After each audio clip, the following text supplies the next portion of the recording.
The air, 50 degrees below freezing and thin as paper, smelled of burnt oil, sweat, and impending ruin.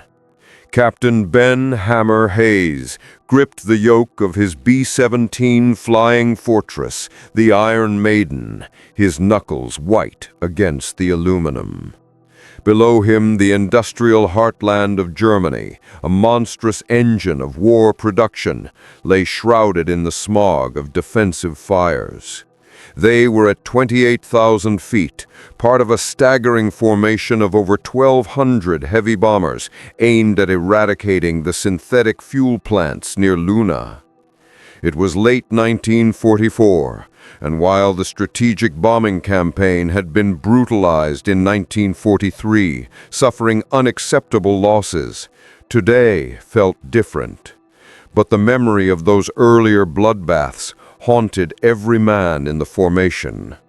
Just 30 minutes ago, near the border, the fighter escort had peeled away, their short-range tanks dry.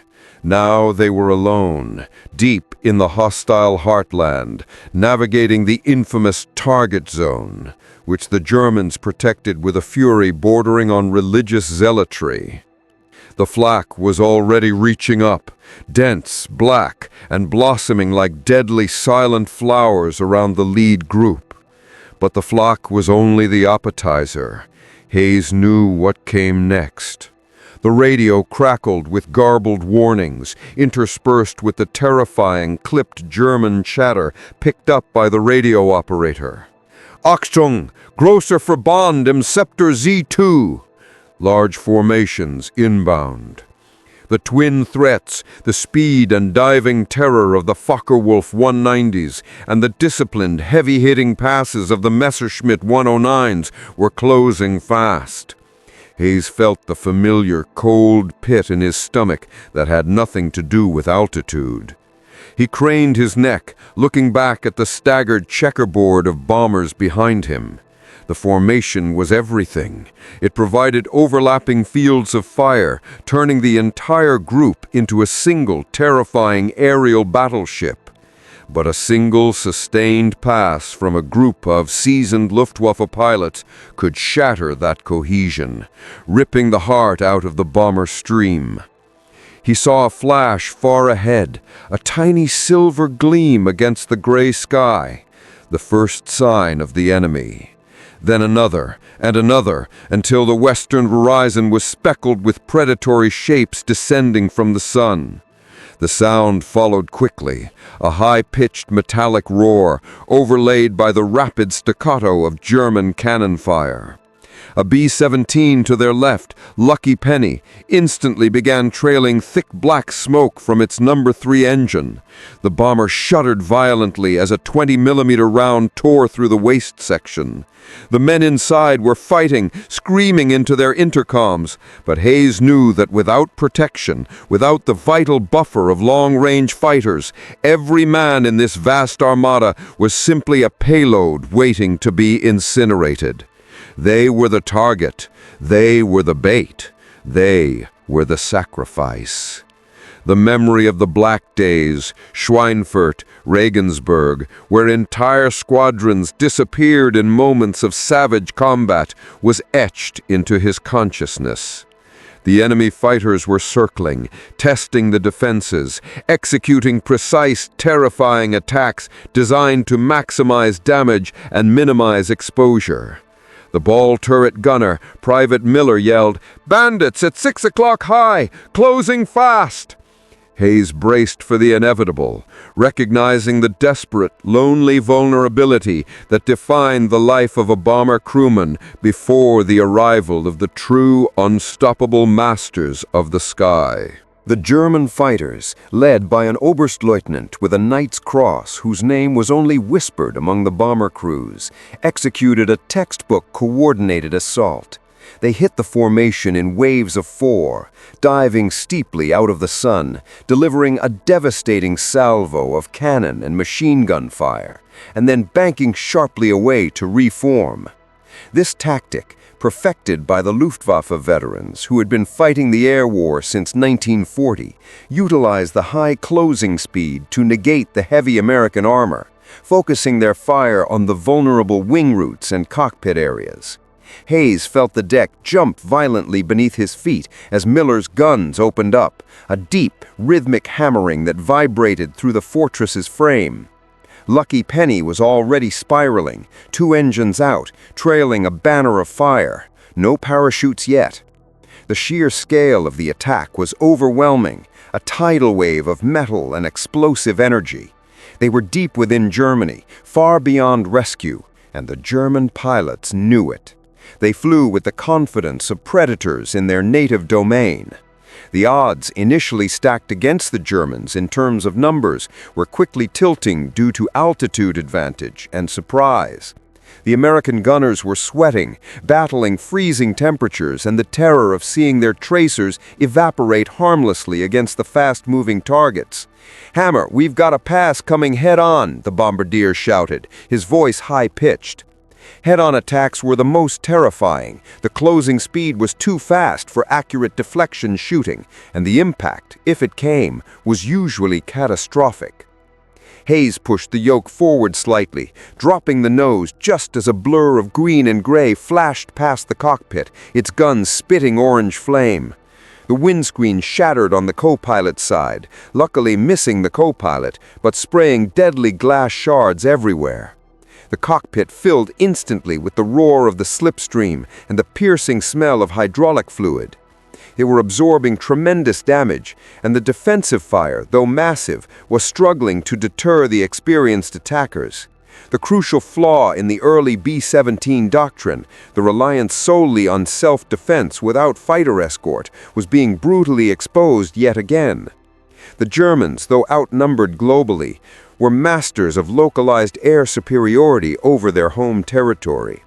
Hayes glanced at his fuel gauge, mentally calculating their chances of reaching the target, let alone making it back to England. The sky was turning into a chaotic, desperate melee, a scene of terrifying beauty and violence, marked by the white streaks of contrails, the black puffs of flak, and the bright crimson fire of disintegrating bombers. This was the moment of absolute grinding terror, the period where the Luftwaffe traditionally broke the spirits and the formations of the 8th Air Force. Hayes gritted his teeth, his jaw aching. He looked out into the chaos, scanning, searching, praying for the impossible promise of the long-range savior, the aircraft that, until recently, had been a myth whispered in the briefing rooms, the Mustang, the true master of the high-altitude, long-range kill. Without it, this day would just be another entry in the grim ledger of American sacrifices over the Reich.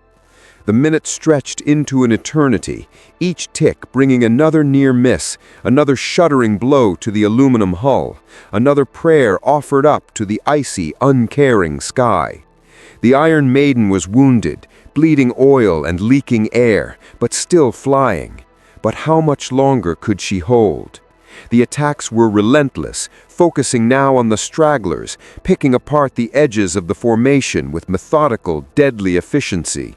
It felt like standing against a hurricane, a futile, desperate gesture of defiance against a force too vast and too powerful to overcome.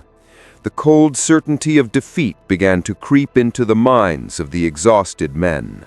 Just as despair began to settle over the bomber crews, an entirely different sound broke through the cacophony of cannon fire and roaring engines. A high-pitched, almost musical scream, unlike the guttural roar of the German engines. It was the sound of the Rolls-Royce Merlin engine at full throttle, a distinct, glorious tenor cutting through the deep bass of the battle. High above the chaotic fray, Major Curtis "Kurt" Vance, flying the Duchess, a P-51D Mustang gleaming like polished silver, scanned the unfolding disaster below. Vance wasn't an escort. He was a hunter. His mission was not merely to protect the bombers, but to systematically annihilate the German fighter capability. a doctrine born of the bitter lessons of 1943. He had been loitering at 35,000 feet, exploiting the Mustang's phenomenal operational ceiling and the revolutionary K-14 computing gun sight. Vance and his squadron, the 357th Fighter Group, were the spearhead of the new American dominance. The Germans, confident in their deep strike immunity, were caught flat-footed. They were focused entirely on the vulnerable, slow-moving B-17s, failing to look high enough, blinded by the desperation of their mission. Vance keyed his microphone, his voice calm despite the adrenaline surging through his veins. Mustangs tally-ho, target-rich environment, engage high, dive steep, do not pursue below 15,000 feet unless kill confirmed, break up the head-on passes immediately. The 12 Mustangs of his flight peeled off, dropping into the fight like avenging angels. The laminar flow wing, a critical innovation of the P-51, allowed them to maintain speed and control in their devastating dives, reaching speeds that would have caused structural failure in older aircraft. Vance selected a quartet of FW-190s, setting up for a pass on the exposed left flank of the bomber stream. He pushed the nose down hard, the G-forces pressing him deep into his seat. The speed rapidly climbed past 400, then 500 miles per hour, the air screaming around the canopy. The Germans, finally aware of the new threat, began to break formation, their predatory confidence instantly replaced by panicked defense. They knew the P-51 was their nemesis, faster, longer-legged, and possessing devastating firepower. Vance lined up his sights on the tail of the trailing Focke-Wulf. His 6.5 caliber machine guns opened up with a massive rip, delivering an overwhelming concentration of armor-piercing incendiary rounds. The target, caught completely unawares, dissolved in a spectacular burst of orange fire and black smoke. Vance didn't linger. He pulled up slightly, avoiding the debris, and immediately switched targets to the second 190, which was banking frantically into a tight turn. The maneuver only served to bleed its energy. The Mustang, thanks to its superior aerodynamic design and the power of the two-stage, two-speed supercharged Merlin engine, could dominate at altitudes where German aircraft began to labor. Within 90 seconds of their arrival, Vance's flight had accounted for 8 enemy aircraft destroyed or critically damaged, shattering the cohesion of the main German assault group. The psychological shift was instantaneous and total. The Luftwaffe pilots, previously aggressive and coordinated, were now scattered, desperately trying to evade the impossible speed and elevation advantage of the silvery, lethal interlopers. Hayes, looking out from the shattered cockpit of the Iron Maiden, watched in stunned disbelief as the sky, previously a scene of certain doom, was cleared with savage surgical precision. The sound of the fighting moved upward and away from the bombers, dragged there by the relentless aggression of the Mustangs. The era of the truly invincible U.S. air superiority had dawned. The duel continued far above the bomber stream, a contest not just of skill, but fundamentally of technology and doctrine. Vance knew the key to the P-51's dominance wasn't merely the Merlin engine, though its power at altitude was unmatched. Nor was it the 6 heavy machine guns, which delivered a destructive kinetic energy that tore apart German airframes. It was the range, the combination of internal tanks and jettisonable drop tanks that allowed the Mustang to escort the bombers all the way to the deepest targets and back, forcing the Germans to engage on terms favorable to the Americans. This deep penetration capability had broken the Luftwaffe's defensive strategy. They could no longer afford to hold back their elite pilots, waiting for the short-legged American escorts to turn back. They had to fight now, deep in the Reich, or watch their industry burn unopposed. And fighting the P-51D model, especially under the leadership of pilots like Vance, was a guaranteed path to attrition. Vance's group implemented a radical tactical advantage. After the initial attack, they didn't stick close to the bombers like defensive shields. Instead, they actively hunted the enemy, pursuing them aggressively until the German formations were annihilated. They operated under the assumption that the best defense was total, overwhelming offense. Vance spotted a veteran Messerschmitt 109, likely a Gruppenkommandeur, given the yellow nose and distinctive insignia, attempting a rapid descent to escape the high-altitude fight. This was a classic German move: drag the fight to lower altitudes, where the Me-109's agility improved and the Mustang's laminar flow advantage diminished. Vance refused the bait. He maintained his superior speed, positioning himself 1,000 feet above and behind the Messerschmitt. This was boom and zoom perfected. He allowed the German pilot a moment of false security before pushing the stick forward, closing the distance rapidly. The K-14 gun sight, which calculated lead and deflection based on target size and range, made the impossible shots routine. Vance held the trigger down for a disciplined 2 seconds. The rounds impacted the 109's cockpit and engine cowling, tearing into the liquid-cooled engine. The Messerschmitt yawed violently, a massive burst of steam and coolant erupting from its nose, followed by fire. The pilot tried to bail out, but the damaged canopy wouldn't jettison properly, and the plane tumbled into a death spiral. This was the story of the air war in 1944 and 1945. The U.S. pilots, often flying aircraft that were technically superior at the operational altitude and range required, enforced a doctrine of aggression backed by systematic, high-quality training. They turned air combat from a swirling dogfight into a high-speed, controlled application of geometry and firepower. The German aces, exhausted and increasingly flying on poor-quality fuel, found themselves outclassed, their experience negated by the sheer velocity and operational reach of the Mustang. For the first time, the bomber crews, huddled in the freezing aluminum tubes below, felt something bordering on safety. They had not just air cover, they had air mastery.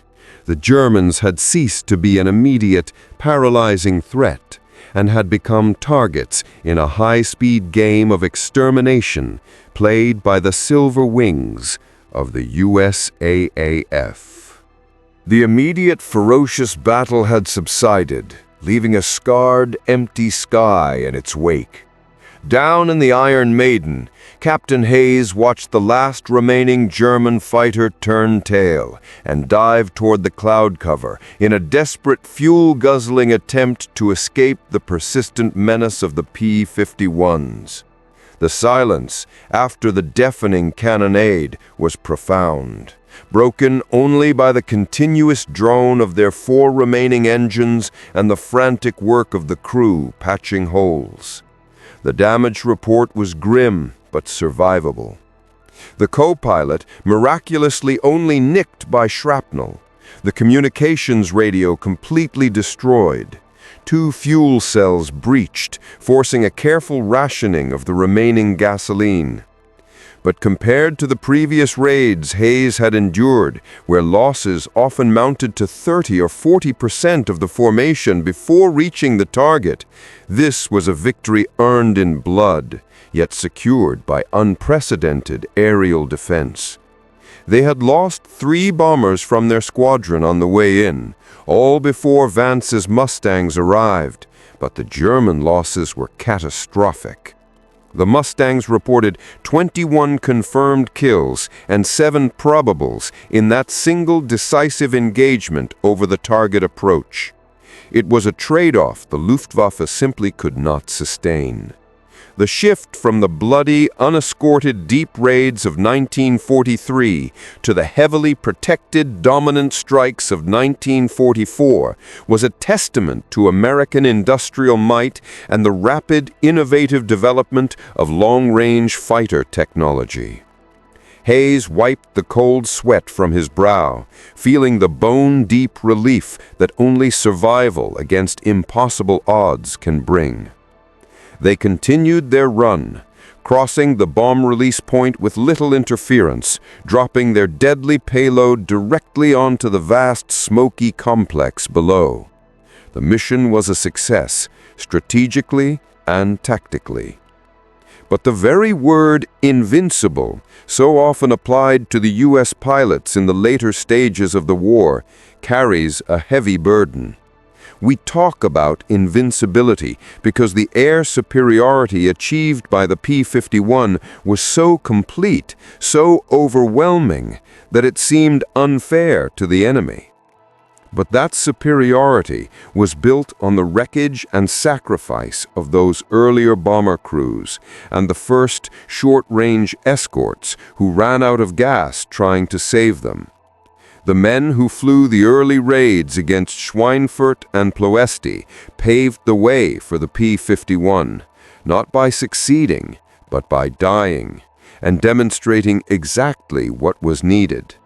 They were the foundation. This begs a profound question that historians still wrestle with. We celebrate the final decisive victories and the technological marvels that created them, but we often gloss over the monumental human cost required to simply reach that strategic point of superiority. Where do you draw the line between necessary strategic sacrifice, the unavoidable price of achieving air dominance, and what, in hindsight, might feel like avoidable human tragedy? Was the horrific attrition suffered in 1943 a necessary evil that sped up the development and deployment of the P-51, ultimately saving more lives? Or were those thousands of lost bomber crewmen a casualty of early strategic overreach? Share your thoughts on that complex moral and strategic calculation in the comments below. Your perspective on the true cost of air mastery is important to the lore of this conflict. The foundation of the P-51's seemingly effortless dominance lay not just in its revolutionary engineering, but in the systematic, high-pressure crucible of American flight training. By 1944, while the Luftwaffe was scraping the bottom of the barrel, throwing teenage boys into the air with minimal flight time and often incomplete tactical training due to fuel shortages, the U.S. Army Air Forces maintained a relentless, standardized pipeline. Major Vance, sitting high in the sun, waiting for any stragglers, reflected on the difference. He had been through primary, basic, and advanced flight schools, logging hundreds of hours before even seeing a combat zone. He was intimately familiar with the operational envelope of the Mustang, trained not just to fly the plane, but to exploit every ounce of its technical advantage. The American training doctrine emphasized aggression, formation integrity, and, critically, marksmanship. The K-14 gun sight, while a technical marvel, was only as good as the pilot using it, and U.S. fighter pilots were drilled relentlessly in deflection shooting and high-G maneuvers. Furthermore, the doctrine allowed fighter pilots the freedom to roam and hunt, not merely sit and defend. They were given the latitude to leave the bomber stream once the immediate threat was neutralized and seek out the enemy infrastructure, the airfields, the fueling stations, the staging areas. This proactive stance multiplied their effectiveness, turning them from mere bodyguards into strategic offensive weapons. Contrast this with the German experience. By 1944, a new German pilot might receive barely 100 hours of total flight time, often spending more time in gliders or rudimentary trainers than in high-performance interceptors. Fuel rationing meant that experienced instructors rarely flew, and students often went directly into combat without essential gunnery practice. They were capable of flying the aircraft, but they lacked the tactical flexibility, the awareness, and the sheer confidence required to engage seasoned American opponents flying superior machines. When Vance's squadron intercepted a group of newly deployed FW-190s attempting a frantic attack on the returning bombers, the fight was less a battle and more a turkey shoot. The German pilots flew predictable patterns, failed to check their 6 o'clock, and seemed hesitant to commit to high-speed energy maneuvers. Vance easily outmaneuvered a struggling FW-190, the young German pilot braking far too early and bleeding all his airspeed. Vance settled in behind him, a fatal position, and simply flicked the switch, ending the fight with a short, brutal burst. The disparity in training was the hidden ingredient of U.S. invincibility. It ensured that even if a German pilot momentarily found himself in an advantageous position, he rarely possessed the skill or the hours necessary to capitalize on it. The American system produced highly skilled, aggressive fighter pilots who knew how to utilize the massive industrial advantage handed to them, cementing air superiority not just through metal and horsepower, but through meticulous, lethal discipline. The desperate condition of the Luftwaffe was palpable. A pervasive rot that extended beyond poor training and into the very core of their operational capability. Fuel was the choke point. By late 1944, the relentless bombing of synthetic fuel plants, like the one Hayes's group had just pulverized, meant that aviation gasoline was a precious commodity, strictly rationed. German pilots couldn't fly practice missions. They couldn't scramble multiple times a day. They often couldn't even utilize the powerful afterburners on the few advanced aircraft they possessed. This scarcity created a vicious circle. Lack of fuel prevented training, and lack of training led to devastating losses, which in turn accelerated the need for replacement pilots who were even less prepared. The Luftwaffe's attempts to regain the initiative became increasingly frantic and technologically dependent. They began deploying poorly optimized interceptors like the specialized bomber-destroyer variants of the FW-190, equipped with heavy cannons and rockets. While theoretically capable of devastating the B-17 formations, these aircraft were heavy, slow, and easy prey for the nimble, fast-climbing P-51s. They were designed for a static, defensive war that no longer existed. The psychological pressure was immense. German fighter pilots, especially the veterans, knew they were fighting a war of attrition they couldn't win. They were always outnumbered, often outflown, and watched their comrades vanish daily.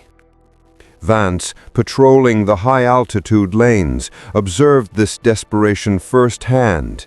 He encountered Me-262 jet fighters on this mission, the gleaming, swift marvels that represented Hitler's last hope. These jets could blow past the Mustang, flying nearly 100 miles per hour faster.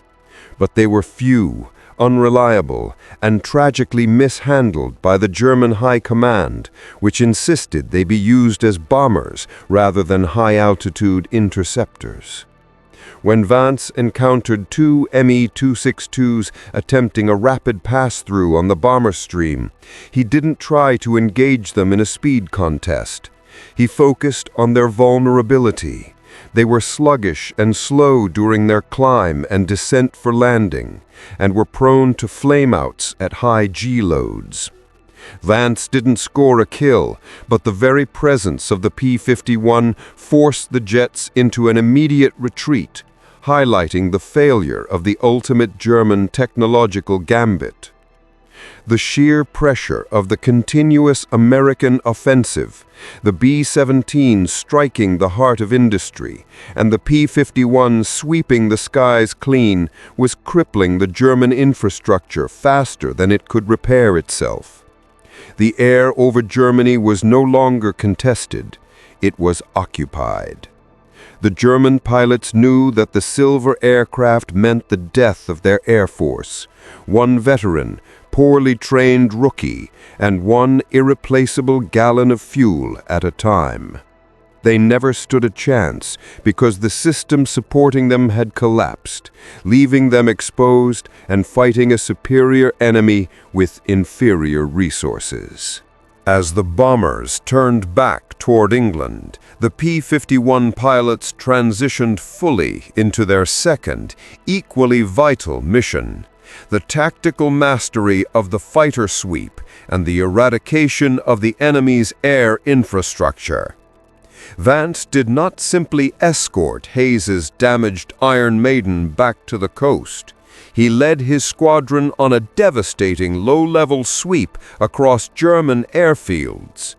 This doctrine recognized that merely destroying aircraft in the air was insufficient.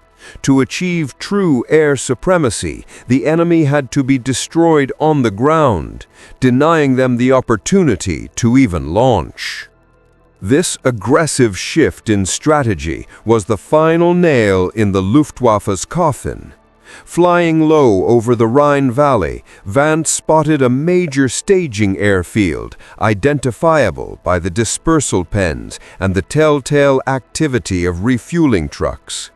He led his flight down through the tree line, utilizing the Mustang's formidable speed to catch the ground crews and parked planes completely by surprise. The 6.5 caliber machine guns on each Mustang became instruments of pure destruction.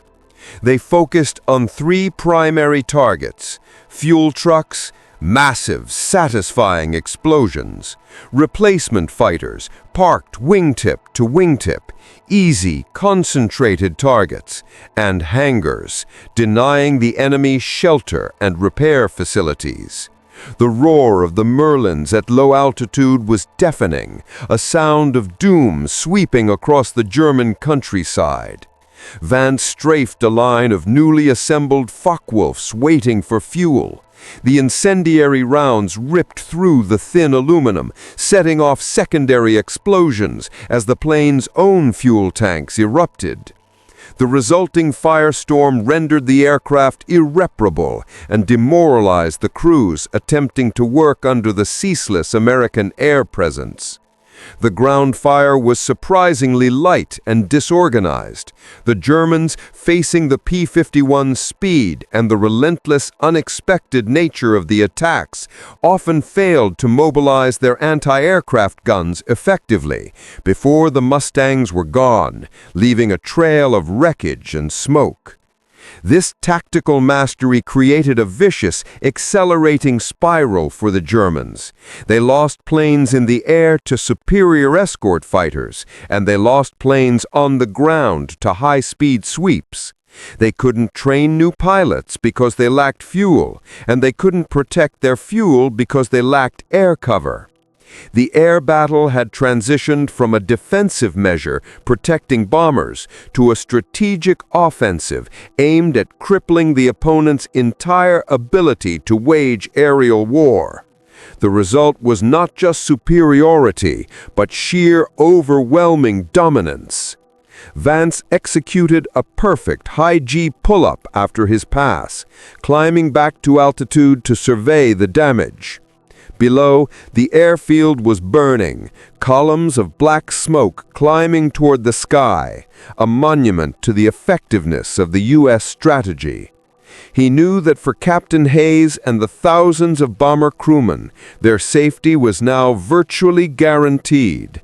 The Luftwaffe was effectively grounded, their teeth pulled out by the relentless campaign of attrition waged by the long-range fighter force.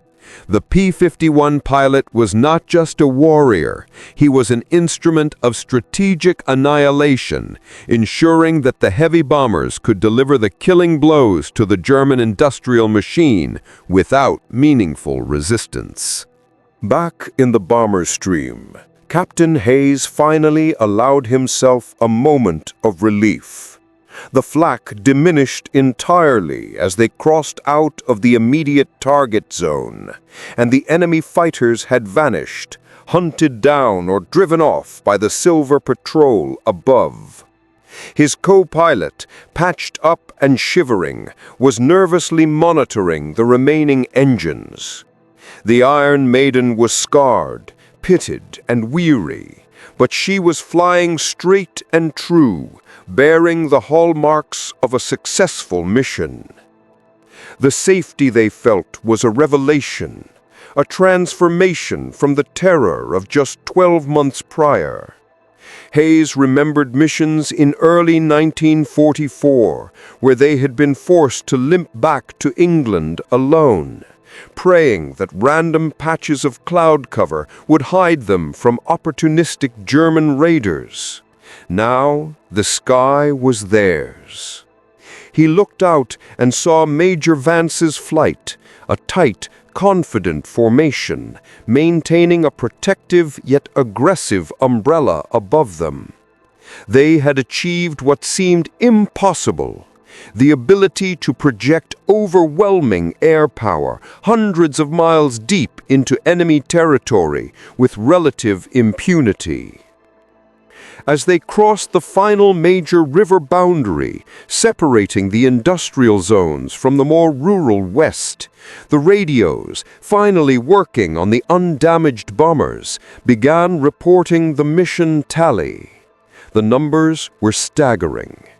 The total bomber losses for the entire armada were well under 5%, an operationally acceptable figure that would have been unimaginable a year earlier. The fighter groups, however, reported massive, lopsided kill ratios, figures that cemented the perception of U.S. invincibility. Vance's group alone claimed 30 dozen confirmed kills for 0 losses. The German Air Force had been systematically disassembled. Hayes thought about the complex engineering and the sheer human effort that had gone into making this day possible. The engineers who pushed the Merlin engine into the Mustang airframe, the logistics men who ensured high-octane fuel made it to the forward bases, and the training staff who produced world-class pilots ready to utilize that technology. It wasn't just courage that won the air war. It was the combination of unparalleled industrial capacity and the aggressive doctrine to use that capacity to the fullest. The sky was no longer a place of terror for the American crews. It was a highway. Hayes pushed the yoke slightly, compensating for the wind shear, his focus now entirely on the long, safe journey home. The vulnerability of the bomber crew had been largely mitigated, replaced by the lethal shield of the P-51. They had not only delivered the payload, but they had also further decimated the enemy's ability to respond, turning a strategic strike into a near-total tactical victory. The feeling of superiority was absolute, a quiet, satisfied realization that the enemy pilots, desperate and exhausted, truly never stood a chance against the unified, unstoppable force of the 8th Air Force. Major Vance watched the last straggling elements of the bomber formation disappear toward the English Channel. His fuel was low, his guns were empty, and the underside of the Duchess was streaked black with residue from his cannons. But the feeling of triumph was intoxicating. He had led his men not just through a battle, but through the destruction of an opposing force. He keyed the mic one last time. "Mustangs, formation tight. Head home. Job done." The flight turned west, maintaining altitude, ensuring a clear path across the coast. Vance reflected on the simplicity of the strategy that led to their current dominance. It wasn't about flashy maneuvers or individual heroics, though both existed. It was about the systematic application of overwhelming force at the precise moment and location required. They had solved the range problem that had plagued strategic bombing for years, and in solving it, they had removed the Luftwaffe's only real defensive advantage. The Mustang was the perfect synthesis of speed, range, altitude performance, and fire saturation. It could climb higher than the Mech 109, fly farther than the FW-190, and hit harder than anything the Germans fielded consistently. The true genius of the American plan was the relentless nature of the offensive. They gave the enemy no rest. Day after day the bombers came, and day after day the silver fighters accompanied them. The Luftwaffe, already hemorrhaging pilots and planes, simply couldn't sustain the necessary defensive posture. Vance recalled the brief flash of red on the tail of the Gruppenkommandeur he had shot down earlier. A seasoned pilot, probably an ace who had survived years of combat, only to be taken down by the inevitable technical and numerical superiority the U.S. could deploy. That was the essence of the air war's final phase. The best German pilots were simply overwhelmed, outlevered, and finally annihilated. As the sun began to dip toward the horizon, painting the clouds in shades of crimson and gold, Vance saw the distant smudge of the English coast. He felt the exhaustion settle in, the draining aftermath of high-G combat, but it was tempered by the profound satisfaction of knowing he was part of the force that had irrevocably seized control of the European skies. The invincibility wasn't mythical, it was calculated, earned through sheer engineering, industrial might, and the unwavering courage of pilots who utilized their superior weapons with deadly efficiency. The air over the Reich was definitively cleared for the final, decisive ground campaign.